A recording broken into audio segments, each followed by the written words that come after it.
Hola, bienvenidas y bienvenidos a Tomo la Palabra, el cuarto episodio. Hoy vamos a hablar de democracia y por eso estamos en el Tribunal Supremo Electoral, porque vamos a entrar con el presidente actual, el presidente que acaba de tomar posesión, el magistrado Gabriel Aguilera, en un proceso que ha tomado 2 años para que llegara a la presidencia del tribunal, después de que Consuelo Porras criminalizó al Tribunal Supremo Electoral por las elecciones de 2023, esas que ya quedaron hace 2 años y medio atrás, pero que la fiscal general sigue e insiste en que hubo fraude y sigue persiguiendo a los magistrados que se opusieron a la narrativa del MP sobre ese fraude. Así que vamos a entrar al Tribunal Supremo Electoral. Acompáñenos para entrevistar a Gabriel Aguilera.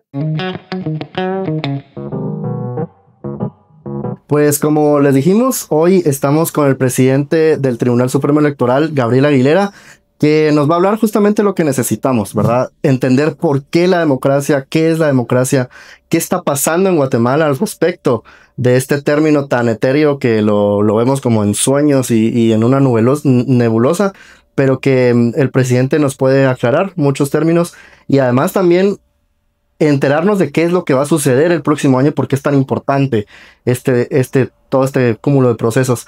Gracias, presidente, magistrado presidente, por la entrevista. Bienvenido a Tomo la Palabra.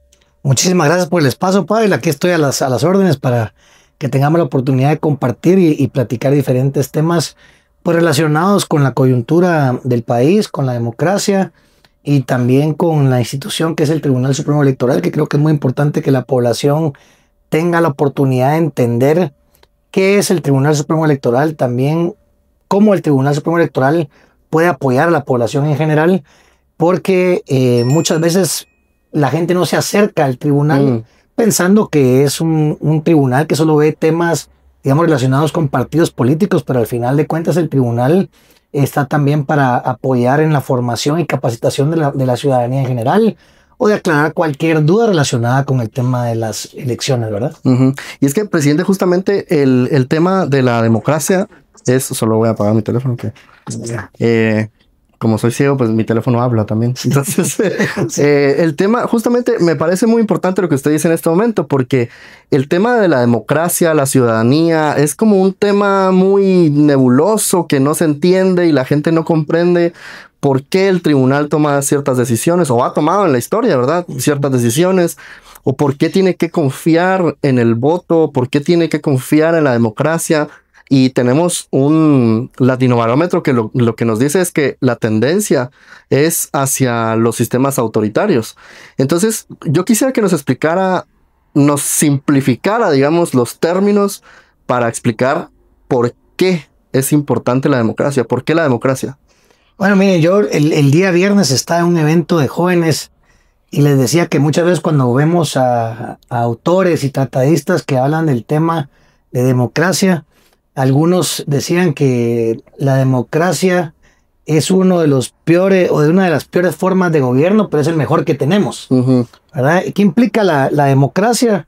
Si lo queremos ver en conceptos básicos, la democracia es aquel sistema de gobierno en el que el pueblo tiene el poder, pero es el pueblo el que delega el poder a sus autoridades. Eso puede diferir, digamos, en los países, pero en el caso de Guatemala, el pueblo, digamos, delega su poder a 3 órganos del Estado, en este caso el Ejecutivo, el Judicial y el Legislativo. Algunos hablan que existen otros poderes dentro del Estado, pero si vamos a eso es cómo a través de la voluntad popular yo elijo mis autoridades, ¿verdad? A través de mi voto. A través de su voto, cómo yo elijo a mis autoridades. Y yo acá, en el caso de la democracia guatemalteca, creo que hay algo que hay que precisar. Yo siempre pongo el ejemplo que el día de la elección, el poder pasa en su totalidad al pueblo. ¿Por qué? Porque el pueblo no es únicamente el que elige, es decir, el que vota, sino también el que custodia el voto y cuenta los votos.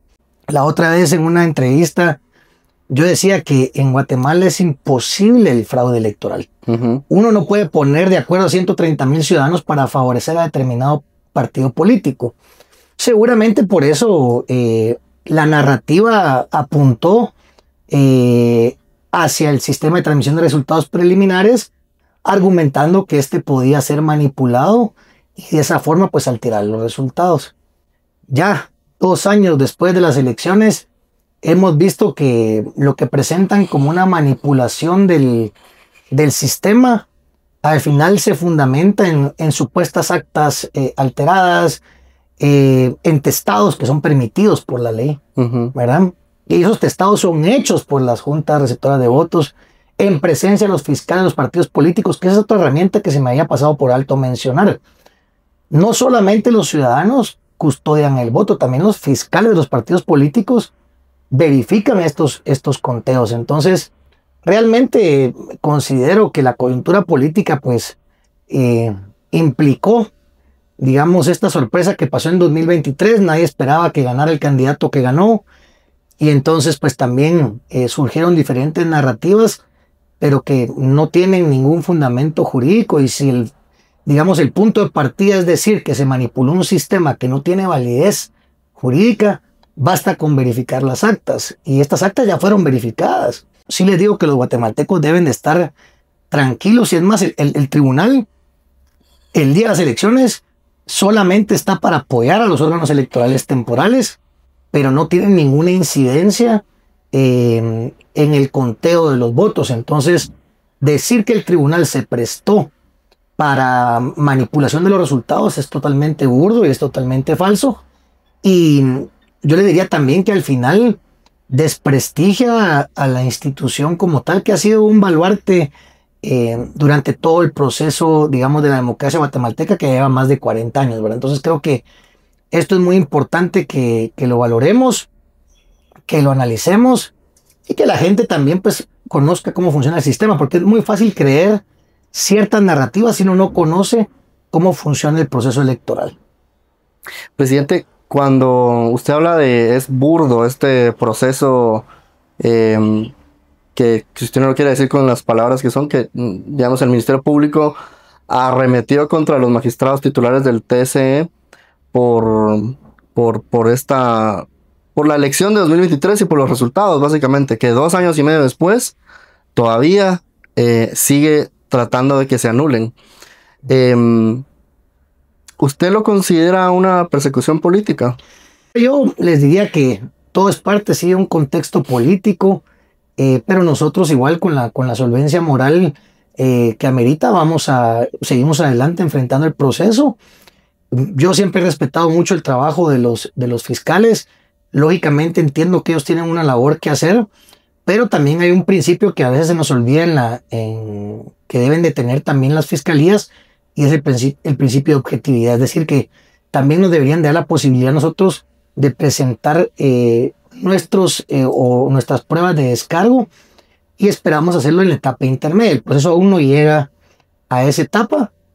Y además de eso, pues yo creo que tenemos otras denuncias también relacionadas con fraude electoral. Estas denuncias fueron planteadas en algún momento por candidatos a diferentes alcaldías que perdieron la alcaldía. Y entonces argumentaban que había fraude.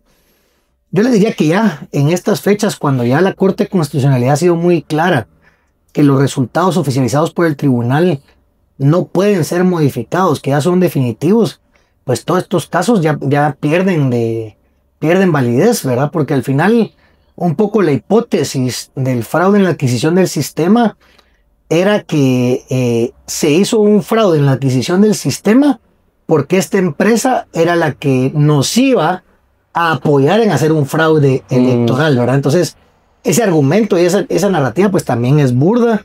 Bueno, pero antes de que, por si hay gente que no se ha enterado, el Tribunal Supremo Electoral se compone de 5 magistrados titulares y 5 suplentes. Así es. Y después del todo este conflicto que hubo entre el Ministerio Público y las elecciones, primero con las elecciones, después con el presidente, ahora el presidente Arévalo, pero hubo al terminar el proceso electoral y que ustedes dieron resultados oficiales definitivos y fue la toma de posesión, ustedes tuvieron que salir del país por esa persecución, al menos 4 magistrados titulares, desde diciembre, si no estoy mal, de 2023. Así es. Y luego no pudieron tomar posesión de sus cargos otra vez, o sea, no pudieron regresar a sus cargos porque había una decisión judicial que los separaba del cargo del Tribunal Supremo Electoral. Hasta este año, en 2025, pudieron regresar una semana y media, ¿viste? Así es, digamos nosotros en el año 2023, cuando nosotros regresamos en el año 2024, en marzo, tuvimos la oportunidad de presentarnos ante el tribunal. Digamos, dentro de todo este contexto jurídico, al final de cuentas hay que decirlo como es, ¿verdad? A veces no se puede, digamos, maquillar los temas porque todos los movimientos que habían en aquel entonces lo que buscaban era que no asumiera el presidente Arévalo. Claro. Entonces, en su momento, a nosotros nos giran orden de captura el 11 de enero de 2024. Y un poco la coyuntura de cuando se giró la orden de captura era curioso porque nosotros ya teníamos un juez que se le llama juez contralor, que es el que llevaba nuestro proceso, pero la orden de captura fue girada por un juzgado de diligencias urgentes. Y un poco el contexto que se da en ese momento es que habían rumores que nosotros íbamos a regresar para garantizar el cambio de mando, ¿verdad? Y bueno, finalmente pues nos fue imposible.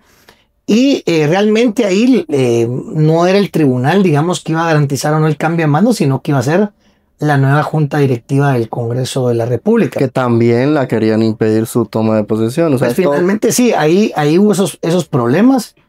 Y nosotros regresamos en marzo de 2024, nos presentamos ante un tribunal. Este tribunal dejó sin efecto la orden de captura y posteriormente nos otorgó medidas sustitutivas. En aquel entonces nos permitía trabajar, pero ante una apelación del Ministerio Público, una sala nos impidió, digamos, nos prohibió ejercer nuestras funciones como magistrados. Y es hasta ahora, con este amparo provisional, que se nos permite regresar. Hasta diciembre de 2025. Hasta diciembre de 2025.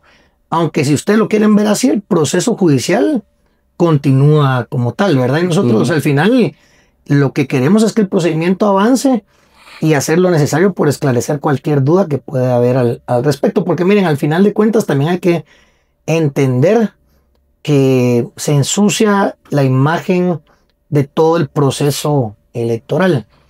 Nosotros pensamos que ya al asumir el presidente podrían haber ciertos temas que iban a cambiar de dirección, pero finalmente ha sido una lucha continua y pues algunos tratando de que no continuara el presidente en el poder y el presidente tratando de mantenerse, ¿verdad? Y el tribunal quedó en medio de esta lucha porque finalmente si se logra de alguna forma denigrar o afectar los resultados electorales y el trabajo hecho por el tribunal, pues se deslegitima al gobierno actual, ¿verdad? Entonces, hemos quedado... Es una bola de nieve que se va... Así es, quedamos en medio de esa lucha entre dos partes.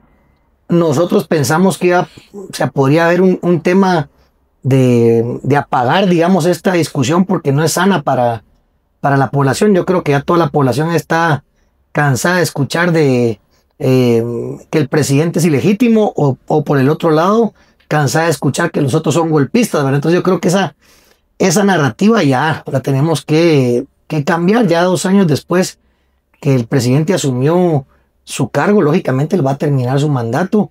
La gente podrá estar de acuerdo o no en el ejercicio de su presidencia, pero lo que sí deben de estar claros es que no hubo ningún tipo de fraude electoral y que a veces se alegan cosas que son totalmente ilógicas, ¿verdad? Hay personas que dicen, siendo ya diputados electos, que hubo fraude. ¿Cómo yo voy a argumentar como diputado electo que hubo fraude si yo soy parte de esa elección? Ah, no, pero el fraude solo fue en la presidencia. ¿Cómo así? Pero también hay alcaldes que dicen que en sus municipios hubo fraude.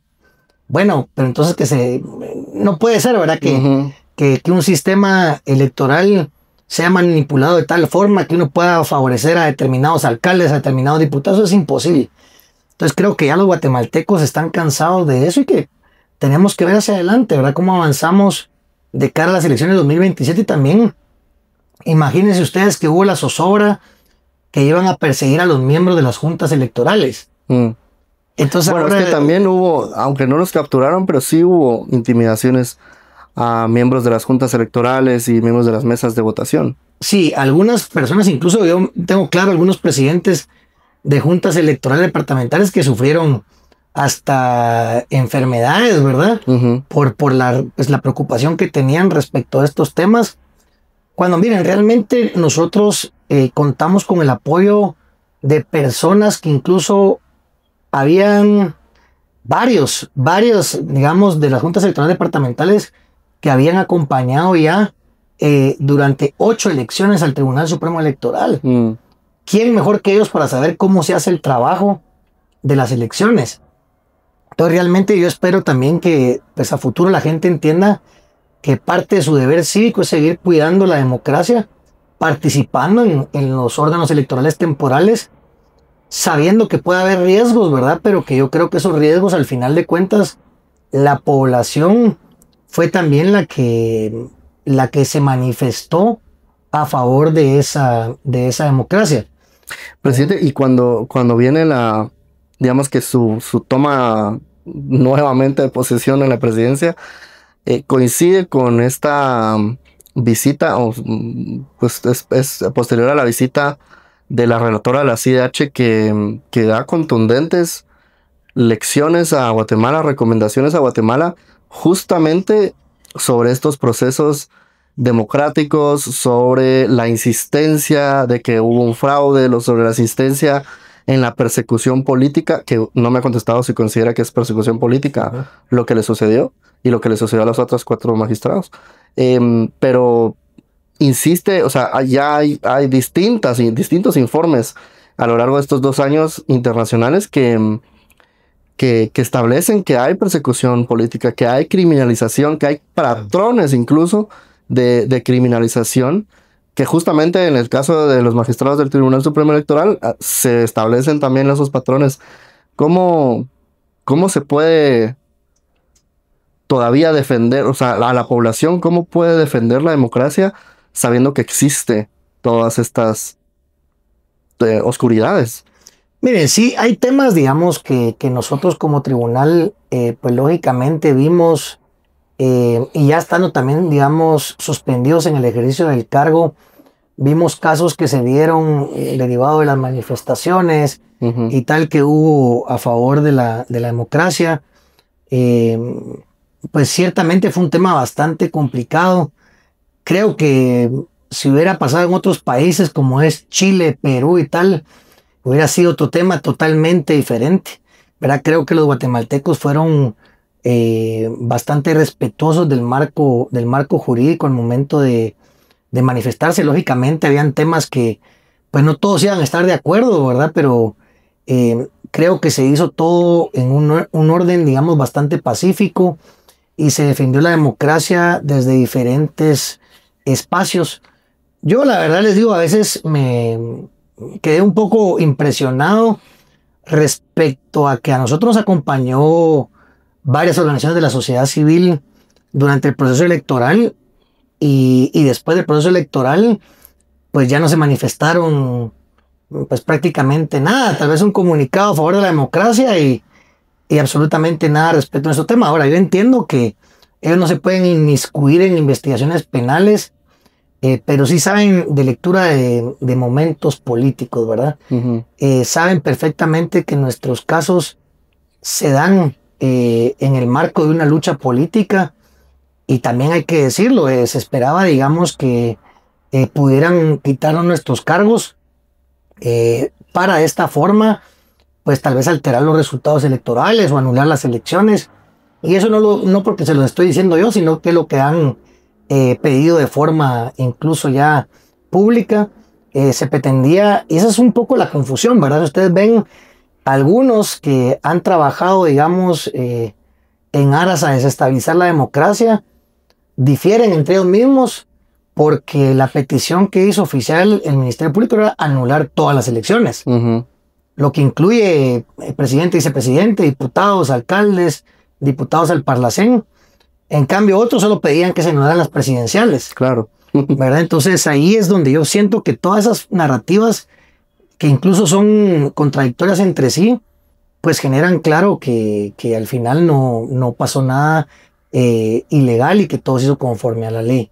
Pues yo soy parte de un ente público que por definición debería ser apolítico. Ahora bien, por la naturaleza que es el tribunal, es una entidad pública, pero es por excelencia política. Si al final de cuentas aquí trabajamos con los partidos políticos, con las organizaciones políticas, con la ciudadanía.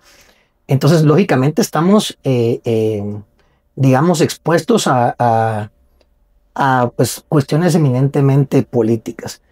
Yo sí creo que esos contextos que se dieron en ese momento, pues surgen con algunas dudas que se habían implantado una narrativa.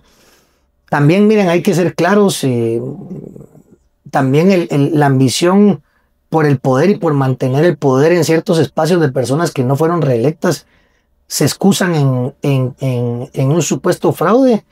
Yo lo que creería es que todas esas personas que no estuvieron satisfechas con los resultados deberían de estar ya trabajando de cara a las elecciones de 2027 si quieren recuperar sus espacios de liderazgo y pues sus espacios de poder. Yo insisto en que el tribunal como tal y nosotros como magistrados no podemos tener incidencia en los resultados electorales, ni mucho menos en alterar ya las actuaciones oficiales de las juntas electorales departamentales. Entonces sí, miren, al final, lógicamente hemos sido víctimas de una persecución judicial, pero que yo como abogado no les podría decir que, y como funcionario público, yo creo que todos los funcionarios públicos estamos sujetos a que nos fiscalicen. Pero digamos que hablando de esos patrones que establecía la relatora, también hubo patrones de criminalización, así como con los 48 cantones, con activistas de derechos humanos, tenemos 2 exfiscales generales exiliadas, magistrados de la Corte de Constitucionalidad, ex jueces de mayor riesgo, fiscales del Ministerio Público, activistas sociales, más de 20 periodistas. Sí. ¿Cómo? Y al final el Tribunal Supremo Electoral, que tampoco tenía una buena imagen por lo que estaba sucediendo durante el proceso electoral, pero que en el momento de las elecciones se plantaron frente a estas mafias que querían que se prorrogara este régimen de corrupción e impunidad, y los 5 magistrados se plantan ante esta decisión y dicen no, perdón, pero no se va a manipular el proceso, y el proceso está así y estas son las votaciones y así quedó, les guste o no les guste. Y eso les implica a ustedes una persecución. Sí, seguramente se deriva de estos temas, ¿verdad? Los casos, pero al final yo creía que nosotros más que como magistrados, como personas individuales y como ciudadanos guatemaltecos, lo que queremos es aclarar cualquier duda y enfrentar los procesos que pues tengamos que enfrentar para que también las personas estén claras que todo se hizo conforme a la ley. Entiendo también que muchas personas decidieron en su momento pues salir del país o tomaron otro tipo de decisiones pensando en que en estos momentos o en aquellos momentos no podían, digamos, enfrentar un proceso judicial ante una justicia objetiva y que les permitiera pues enfrentar los procesos también en libertad, ¿verdad? Yo creo que eso a nosotros, por decirle la jueza, que en su momento nos otorgó medidas sustitutivas, fue trasladada y antejuiciada, ¿verdad? Entonces a ella le costó un juzgado que ella había pues obtenido por méritos y por su trayectoria, y la trasladaron a otro juzgado. Otro juez que también nos otorgó una revisión de medidas fue antejuiciado y tal. Creo que... ¿Qué son esos patrones? Que esos patrones pues sí se han repetido en los procesos.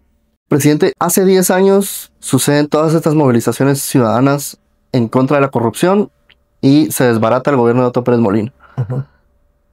¿Considera usted que hemos pecado también de hiperfiscalización moralista?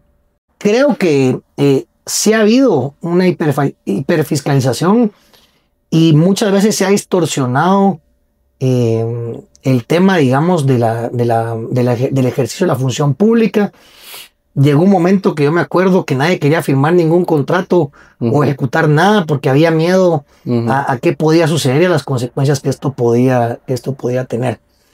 Pero sí es importante, digamos, que la población mantenga este tema de la fiscalización y que haya esa lucha, digamos, contra la corrupción, pero también que la gente, yo creo que pues conozca sus instituciones y cómo funcionan, ¿verdad? Porque ahorita, miren, al final también creo que es parte también de limpiar todo el tema de la imagen del gobierno.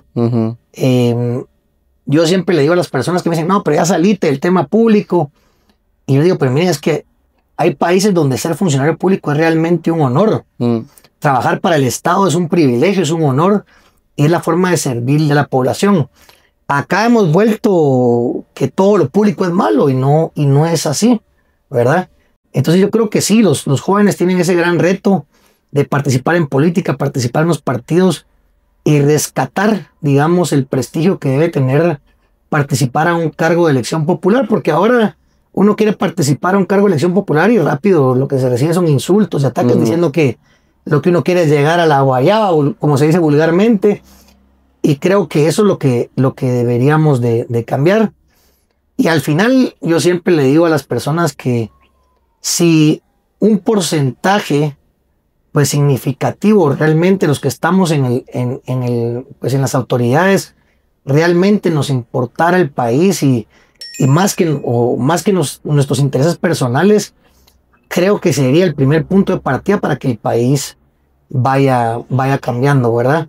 No podemos ser ajenos, independientemente de la ideología que seamos, de las carencias que hay en el país, de las desigualdades que hay en el país. Eso no podemos estar, digamos, absortos a eso. Tenemos que estar claros que eso existe, que es una realidad, y lejos de estar pensando en cómo tal vez acallar estas desigualdades, pues tenemos que pensar en cómo reducir estas brechas y favorecer a la población en general, y no por esto pues vamos a afectar a aquellos que ya han avanzado en sus recursos, en sus propiedades y tal. Magistrado, ya nos queda poco tiempo. ¿Cuánto de la entrevista, pero también de su magistratura?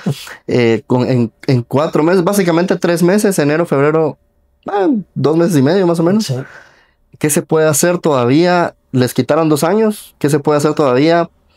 Brevemente, ¿qué se puede hacer? Y la segunda pregunta sería, ¿qué le aconseja? Digamos, 3 consejos breves y puntuales a la próxima magistratura. Okay.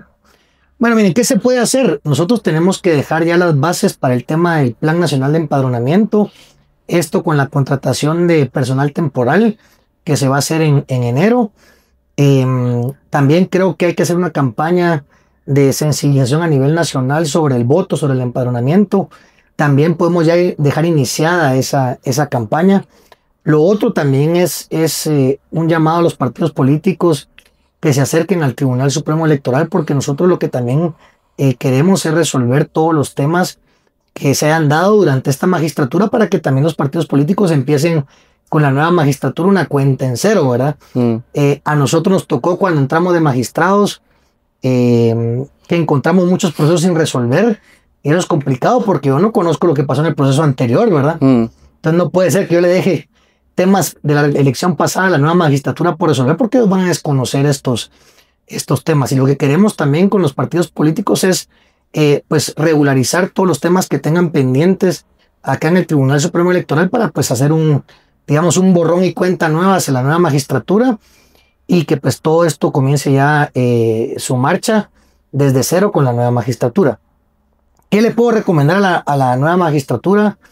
Primero que todo, que tengan unión entre ellos. Son procesos que requieren esa unión y confianza entre los magistrados. Segundo, que no se les olvide que al final de cuentas el Tribunal Supremo Electoral es una entidad, como yo les he mencionado, de una naturaleza, aunque sea pública, pero tiene una carga política muy fuerte. Entonces deben de trabajar de la mano de las organizaciones políticas. Aquí se sataniza si uno se reúne con alguna persona de un partido político, pero es normal si son los usuarios del tribunal. Entonces que se trabaje de la mano con los partidos políticos, y también pues que analicen cada uno de los casos que se vendrá en la elección de 2027, porque esto yo lo puedo decir públicamente porque yo creo que es un dicho entre muchos políticos, y es que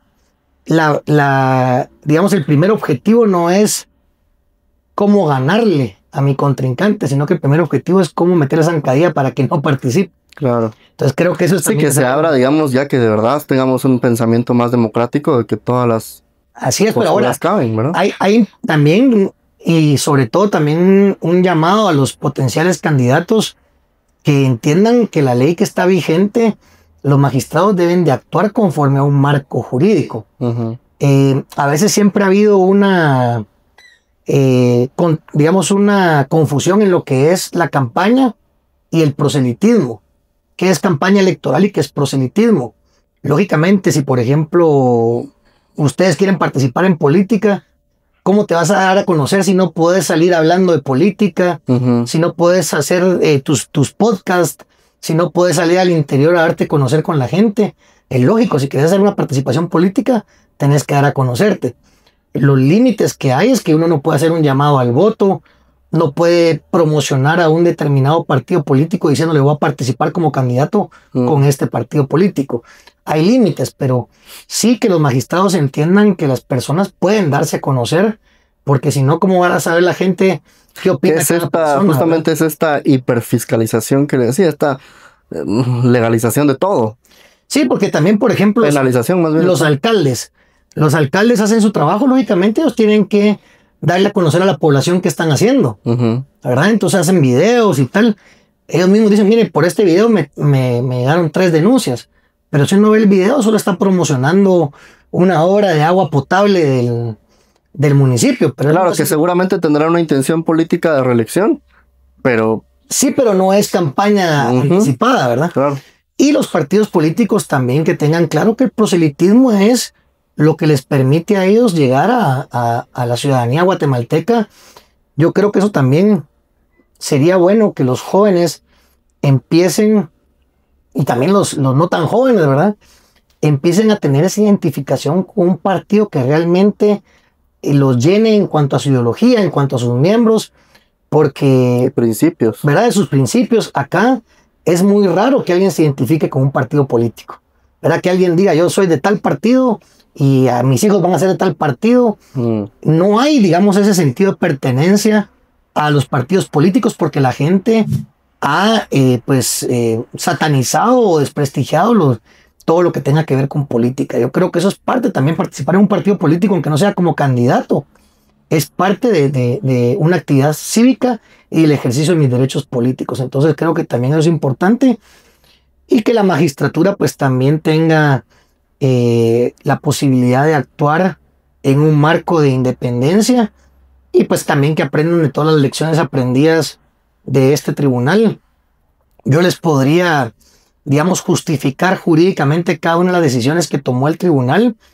Lógicamente estas decisiones, aunque sean jurídicas, pueden tener una consecuencia en el contexto político.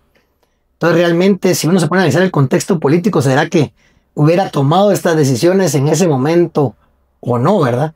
Ya lo hecho está, pero sí son temas que la nueva magistratura debe de tomar en cuenta, y también que no tengan miedo de participar en el proceso de elección de magistrado del Tribunal Supremo Electoral por todo lo que ha sucedido, ¿verdad? Porque al final son cosas que se dan en un contexto específico y no por eso deberían de repetir en otra ocasión, ¿verdad?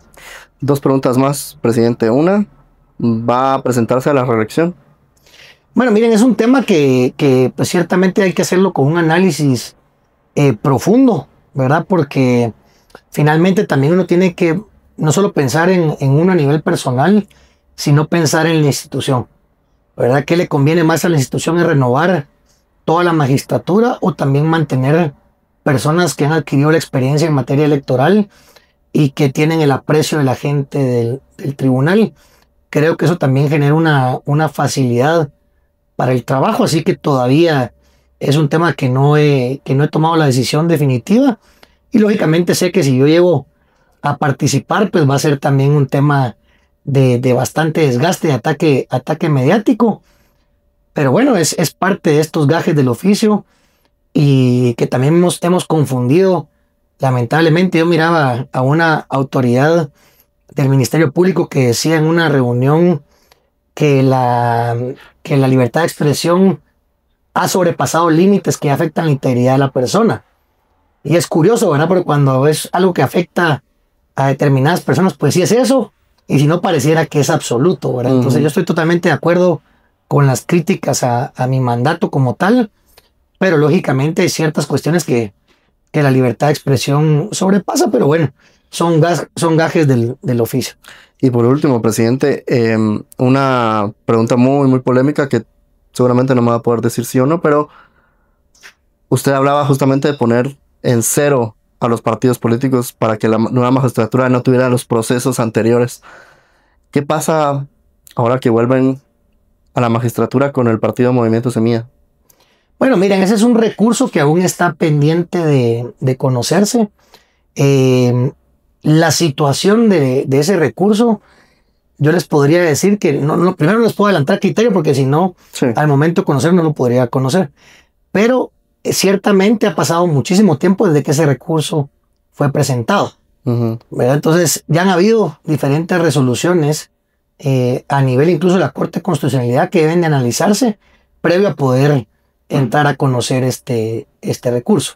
Recordemos que ya en varias decisiones han reafirmado la cancelación del partido político como tal, no en el ámbito, digamos, del Tribunal Supremo Electoral, pero sí en el ámbito judicial. Y todo esto es lo que tendremos que evaluar en su momento, y todavía no se ha entrado a analizar ese tema porque pues tenemos varios expedientes que tenemos que conocer, pero vamos a analizar también, ¿verdad? Yo también tengo que analizar si nosotros como magistrados, después de tanto tiempo que ha pasado con todos esos expedientes, ¿por qué no se han resuelto, verdad?